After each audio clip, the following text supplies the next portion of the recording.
प्रदेश में लॉकडाउन जैसी कोई स्थिति नहीं। दुष्यंत चौटाला ने कहा, कोरोना की दूसरी लहर से निपटने के लिए सरकार तैयार है। स्कूल बंद होने से बच्चों की पढ़ाई प्रभावित नहीं होने दी जाएगी। नियम तोड़ने वाले स्कूल संचालकों पर होगी कार्रवाई। किसान आंदोलन पर बोले, संविधान में बात रखने का सभी को अधिकार, मगर बाधा डालने वालों से सख्ती से निपटेगी सरकार। डिप्टी सीएम दुष्यंत चौटाला ने रेवाड़ी में डॉक्टर भीमराव अंबेडकर की 350 किलोग्राम कांस्य निर्मित भव्य प्रतिमा का अनावरण किया। रेवाड़ी से राजकुमार की रिपोर्ट। आप हमारे चैनल को लाइक, शेयर, सब्सक्राइब करना न भूलें।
भीमराव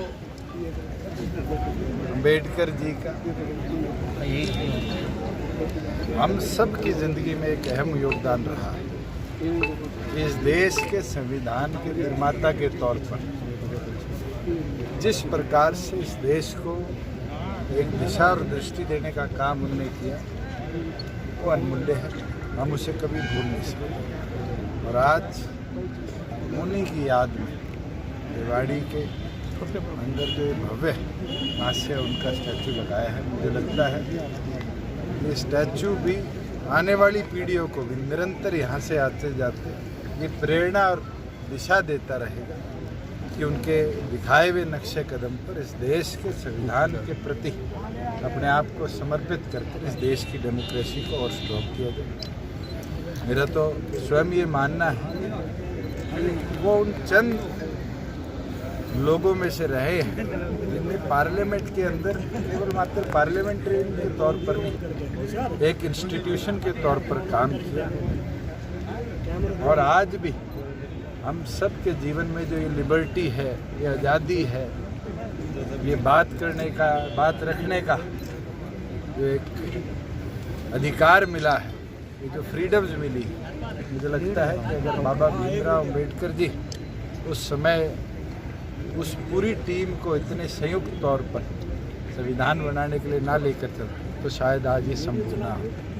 दुनिया में बहुत डेमोक्रेसी बनी है, महाराज 130 करोड़ की आबादी वाले देश को एक संविधान बांध कर रखता है, ये बाबा भीमराव अम्बेडकर। आज किसान जो आंदोलन कर रहे हैं, आज भी काले झंडे दिखाने का प्रयास किया, लेकिन उन्होंने पहले ही गिरफ्तार कर ले दिया। क्या बाबा भीमराव अम्बेडकर ने अधिकार दिया कि सब आदमी पीसफुली अपनी बात रख सकते हैं, प्रोटेस्ट कर सकते हैं। और आज उसका नतीजा है कि आज हरियाणा प्रदेश के दिल्ली के साथ लगते हुए 2 बॉर्डर्स पर हजारों लोग आकर बैठे पीसफुली प्रोटेस्ट कर रहे थे, तो सरकार ने भी उनको अधिकार दिया। कोई व्यवस्था खराब करने का काम करेगा, बाधा डालने का काम करेगा, तो जरूर सरकार शक्ति के साथ उनको। लोगों में थोड़ा डर बना हुआ है सर, जब लोग पलायन करने लगे हैं कोरोना के डर से। एक चीज जरूर स्पष्ट आपको कह सकता हूँ कि प्रदेश में ना तो लॉकडाउन वाली कोई स्थिति आज है, ना आने वाले समय में। नाइट कर्फ्यू जो कि हमारे साथ लगते हुए तमाम प्रदेशों ने लगाया, उन्हीं के आग्रह पर हमने लगाया है कि इंटर डिस्ट्रिक्ट मूवमेंट या इंटर स्टेट मूवमेंट जो है उसको रिस्ट्रिक्ट किया जाए। एहतियातन तौर पर हमने टेस्टिंग भी बढ़ाई, मेडिकल फैसिलिटीज़ भी प्रदेश में हमने और बेहतर करने का काम किया है। और मैं ये मानता हूँ कि एक ये सेकेंड वेव का जो स्पाइक है केवल मात्र हरियाणा ही नहीं तो बहुत कंट्रोल्ड एरिया में है। 4000 केसेज आए, आज हम महाराष्ट्र देखते हैं 60,000 क्रॉस कर चुका, दिल्ली 12,000 क्रॉस कर चुका। हमारे पास तमाम व्यवस्था है और हम उम्मीद करते हैं कि जो 4 दिन देश भर में कोरोना वैक्सीनेशन की एक बड़ी मात्रा में टीकाकरण हुआ है, उसके बाद इस स्पाइक को और इस वेव को हम तोड़ पाएंगे और व्यवस्था को बेहतर। सर पहली से 8वीं तक क्लासों पर रोक लगाई गई है, लेकिन उसके बावजूद क्लास लगाए जा रहे हैं, प्राइवेट संचालक उसका विरोध कर रहे हैं।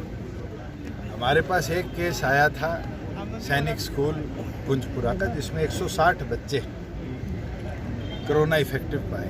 उसके बाद ये निर्णय सरकार ने लिया कि इस तरीके से यंग जनरेशन में जो ये सेकेंड वेव आई है इसको रोका जाए। हमारा ये प्रयास है कि आने वाले भविष्य में अगर ज़रूरत पड़ी तो जो गर्मियों की छुट्टियां होती हैं मई, उसको इस पीरियड के अंदर हम कन्वर्ट करेंगे। पर मैं आग्रह करूंगा तमाम स्कूल संचालकों से कि आप बच्चों के भविष्य के साथ जितनी गंभीरता से कार्य करते हैं उतनी गंभीरता से उनकी सेहत के बारे में भी सोचें। तो क्या कार्रवाई की जाएगी सरकार में लापरवाही? अगर कोई फॉलो नहीं करेगा कोई गाइडलाइंस को तो जरूर करें। सर डिप्टी साहब में मंत्रिमंडल का विस्तार होने कुछ बोलेंगे जनाब?